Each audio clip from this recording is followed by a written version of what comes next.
Hey everyone, welcome to my channel. तो ये है चैप्टर नंबर 13 साउंड, क्लास 8 की साइंस कॉर्डोवा पब्लिकेशन की बुक। और आज हम पढ़ेंगे साउंड चैप्टर। तो साउंड मतलब जो आपको आसपास आवाज़ें सुनाई देती हैं। इवन अगर आप ये वीडियो देखेंगे तो मेरी आवाज़ आपको सुनाई देगी और आप उससे अपने सब्जेक्ट को समझ पाएंगे, right. So that is your sound. अब साउंड हमें कैसे सुनाई देती है, बेसिकली हम वो पढ़ने वाले हैं। We hear sound from various sources like moving vehicles, television, music system, machine, musical instrument and so on. तो यही मैंने आपको एग्जाम्पल दिया कि हम बहुत तरीके से साउंड सुनते हैं। Sound is a form of energy like heat and light. Sound भी एक फॉर्म ऑफ एनर्जी है, जैसे कि एक हीट और लाइट भी फॉर्म ऑफ एनर्जी है। So sound is a form of energy which produces a sensation of hearing in our ears. तो साउंड एक फॉर्म ऑफ एनर्जी है जो कि एक सेंसेशन प्रोवाइड करती है जिससे हम सुन पाते हैं। We talk and communicate with others by producing sound. हम एक दूसरे से बात करते हैं, एक दूसरे से कम्युनिकेट कर पाते हैं, बातचीत कर पाते हैं सिर्फ इसलिए क्योंकि साउंड्स क्या करती है, प्रोड्यूस होती है। Birds, insects and animals are also capable of producing sounds. उनके अंदर भी इतनी कैपेबिलिटी है, बर्ड्स के, इंसेक्ट्स के और एनिमल्स के अंदर, कि वो भी साउंड्स क्रिएट कर सकते हैं। अच्छा, आपने बचपन से पढ़ा होगा कि भाई लायन की आवाज़ कैसी होती है, लायन रोर करता है, राइट। देन उसके बाद बर्ड्स कैसे करती हैं, चिक चिक, है ना, कैसे मतलब चिर्प चिर्प करती हैं, राइट। आपको कोयल की आवाज़ हमेशा मीठी होती है। हम बचपन से ये सब चीज़ें सुनते आए हैं। हमें कैसे पता कि ये उनकी आवाज़ है, राइट, क्योंकि साउंड ट्रेवल करती है, ठीक है। When we talk about sound, so many questions come to our mind like how is sound produced, how do we hear sound, why are some sounds louder than others, how does sound travel from one place to another, what is music, how is music different from noise, what is noise pollution and how is it caused. We shall discuss all such questions in this chapter. सो हम सब ये सारे questions इस chapter में पढ़ने वाले हैं। तो यहाँ पर आप बहुत सारे एग्जाम्पल्स देख सकते हैं जिसके थ्रू हमें साउंड सुनाई देती है। तो सबसे पहले हम पढ़ेंगे वाइब्रेशन के बारे में। When you plug the string of a guitar, जैसे ही आप स्ट्रिंग, गिटार का कोई भी स्ट्रिंग ऐसे हिलाते हो तो आपको आवाज़ आती होगी, है ना, एक साउंड सुनाई देती है। तो जब हम बात करते हैं गिटार की, तो गिटार जब भी बजाया जाता है तो उसके स्ट्रिंग्स का मूवमेंट होता है जिसकी वजह से उससे आवाज़ निकलती है और उसी से एक म्यूजिक निकाला जाता है। When you place your palm on the speaker of a music system playing loud music, you feel some back and forth movement. जब भी हम किसी तेज आवाज़ वाली, जैसे आपने बहुत तेज वॉल्यूम में कोई सॉन्ग चला रखा है, राइट, आपने उसके स्पीकर पे जाकर जैसे ही हाथ रखोगे तो आपको एक मूवमेंट फील होगा, बैक एंड फोर्थ मूवमेंट, ठीक है। वो मूवमेंट क्या होता है वो हम पढ़ेंगे। इसको हम क्या कहते हैं, वाइब्रेशन कहते हैं। वाइब्रेशन क्या होता है, rapid back and forth movement होता है किसी भी ऑब्जेक्ट का एक ही पोजिशन पर, ठीक है। उसी से क्या होती है, साउंड कैसे प्रोड्यूस होती है, वाइब्रेशन के थ्रू प्रोड्यूस होती है, ठीक है। Now sound is produce by a vibrating object. Energy source, every source of sound is a vibrating object. तो कोई भी साउंड जब आपको सुनाई दे रही है तो वह वाइब्रेशन, वो कोई भी ऑब्जेक्ट जो है वो वाइब्रेट कर रहा है तभी वो आपको सुनाई दे रही है, ठीक है। So let us perform the following activities to show how sound is produced by a vibrating object. So यहाँ पर कुछ एक्टिविटीज है जो परफॉर्म करनी है, उससे पता चल जाएगा कि भाई वाइब्रेटिंग ऑब्जेक्ट की वजह से ही आपको साउंड सुनाई देती है। To show that sound is produced by a vibrating object, things needed: wooden board, 2 iron nails, a rubber band and a hammer. Fix 2 iron nails on the wooden board. अब आपको क्या करना है, यहाँ पर इस तरीके से एक वुडन बोर्ड पर आपको आयरन नेल्स को फिक्स कर देना है, ठीक है।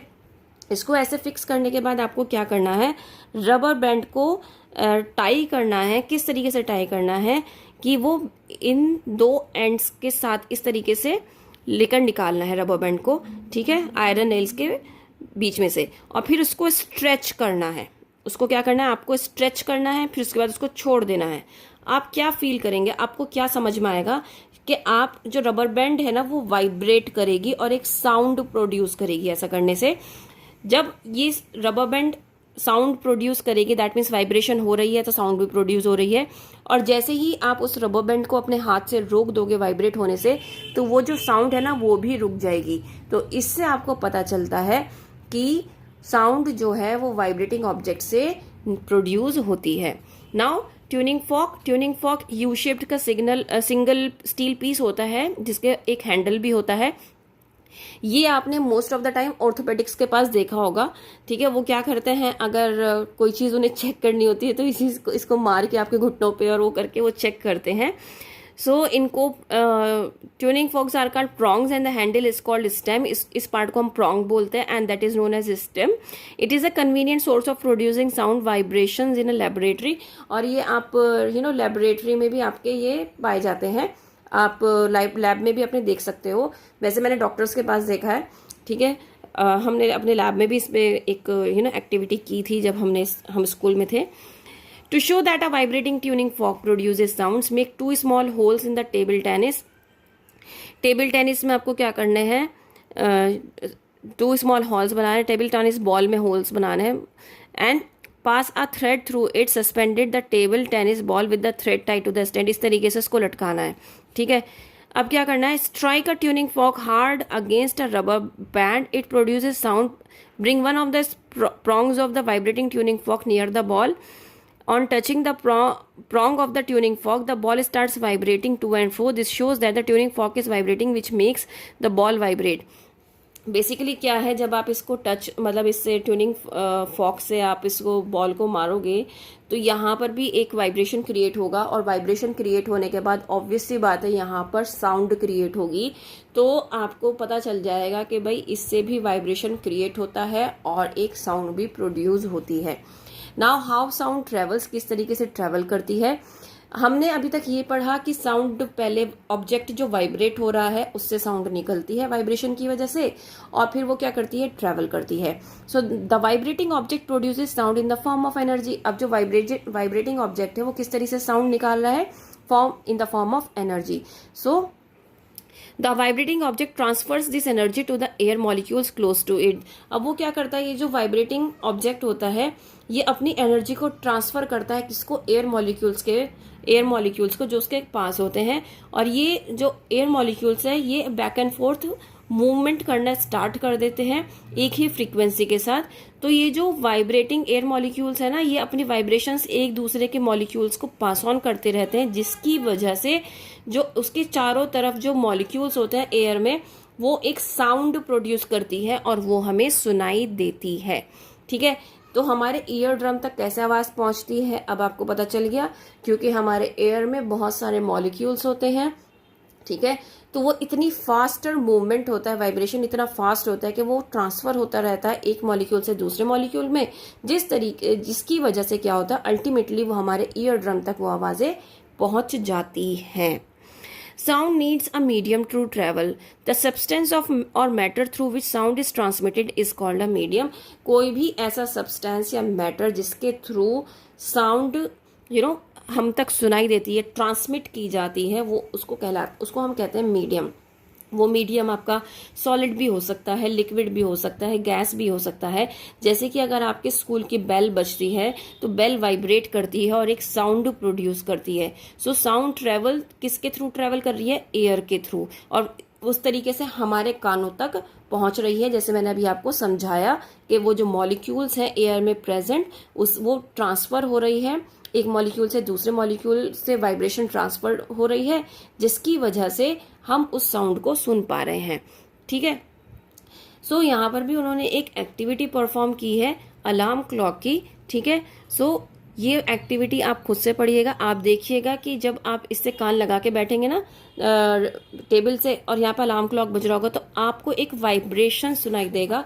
वो वाइब्रेशन से पता चलता है कि भाई ये साउंड ट्रेवल करती है। देन यहाँ पर नेक्स्ट एक्टिविटी है टॉय की, ठीक है। अब ये वाली भी एक्टिविटीज में हमें पता चलता है कि लिक्विड में कैसे ट्रेवल करता है, ठीक है। So to show that sound can travel through liquids, a squeaky toy, a toy which produces sound on pressing a plastic bag and thread a bucket and a water. तो basically उन्होंने क्या किया, एक thread से उस toy को बांधा और उसको पानी के अंदर डाल दिया, ठीक है। फिर उसके बाद क्या किया, उसको स्क्वीज किया, ठीक है, और उस पानी के पास अपना कान लेके गए और इन्होंने क्या देखा, क्या ऑब्जर्व किया कि जो साउंड है वो लो आ रही है, ठीक है। जब आप पानी से टच कर रहे हो अपने कान को तो आप जो साउंड है वो बेहतर सुनाई दे रही है आपको।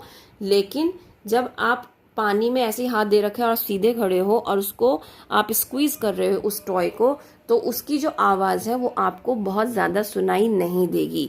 तो इससे पता चलता है कि साउंड तो ट्रैवल करती है लिक्विड से, लेकिन जो साउंड है वो गैशियस मीडियम में sound travels faster through a liquid medium then a gaseous medium. मतलब कि लिक्विड मीडियम में फास्ट ट्रैवल करती है गैशियस मीडियम से, क्योंकि इसमें आपको क्या समझ में आया कि बकेट में जो पानी था उसका लेवल जो था वो क्या था, ऊपर था। अगर आप उस टॉय को ऊपर लेकर आ रहे थे और उसको स्क्वीज करके जब आपने उसकी आवाज़ निकाली तो वो आपको सुनाई दी, राइट।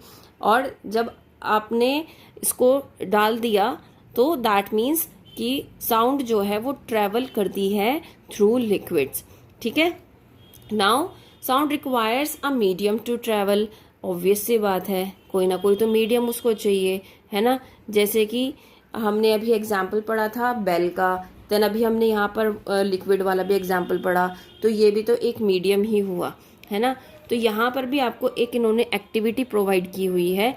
इस एक्टिविटी को आप पढ़ना, इसको समझना। अगर उसके बाद भी कोई दिक्कत आती है तो आप मुझे बताना, then I will help you. Okay, now speed of sound. Speed of sound अलग अलग मीडियम में डिफरेंट है। भाई देखो, आपको एक बात याद रखनी पड़ेगी, तो साउंड जो है वो फास्ट ट्रेवल होती है सॉलिड्स में, देन उससे कम लिक्विड्स में, देन सबसे कम गैसेस में। तो हम यहाँ पर पढ़ लेते हैं स्पीड ऑफ साउंड। तो कैसे ट्रेवल करती है, डिफरेंट मीडिया में ट्रेवल करती है। The speed with which sound waves travels depends on the nature and density of the medium. तो जब साउंड ट्रेवल कर रही है तो उस पर्टिकुलर मीडियम का नेचर और डेंसिटी कैसी है उस पर डिपेंड करता है। एटमॉस्फेरिक कंडीशन जैसे कि टेम्परेचर, प्रेशर, ह्यूमिडिटी की वजह से साउंड का जो स्पीड है वो चेंज हो जाता है। इसी वजह से स्पीड ऑफ साउंड जो है वो अप्रॉक्सीमेट हो जाती है, और हम डिफरेंट मीडिया में बता सकते हैं कि डिफरेंट उसकी साउंड की स्पीड होती है। तो सबसे फास्ट साउंड किस में चलती है, सॉलिड्स में, उससे कम लिक्विड्स में, एंड देन सबसे कम गैसेस में चलती है। तो यहाँ पर आपको एक टेबल गिवन है जो कि इम्पॉर्टेंट है, ये आप देख सकते हैं, ठीक है। Then multiple choice question. Sound is a form of energy which produces a sensation of hearing. Sound is produced by a dash object by a vibrating object. Sound travels fastest in, so sound किस में travel करती है fastest, solid में, ना कि liquid में। Sound can travel through, sound कैसे travel करती है, solids में भी और liquids में भी, both A and B. In which medium does sound travel faster? तो faster किस में होगी, faster किस में होगी, एयर में, वाटर में, वुड में या फिर वैक्यूम में। तो हमेशा याद रखिएगा सॉलिड में सबसे ज़्यादा होती है, फास्टेस्ट सॉलिड में होती है, फिर उससे कम लिक्विड में होती है, फिर उससे कम एयर में होती है, ठीक है। उम्मीद करती हूँ समझ में आया होगा। If yes please like share and subscribe. Thank you.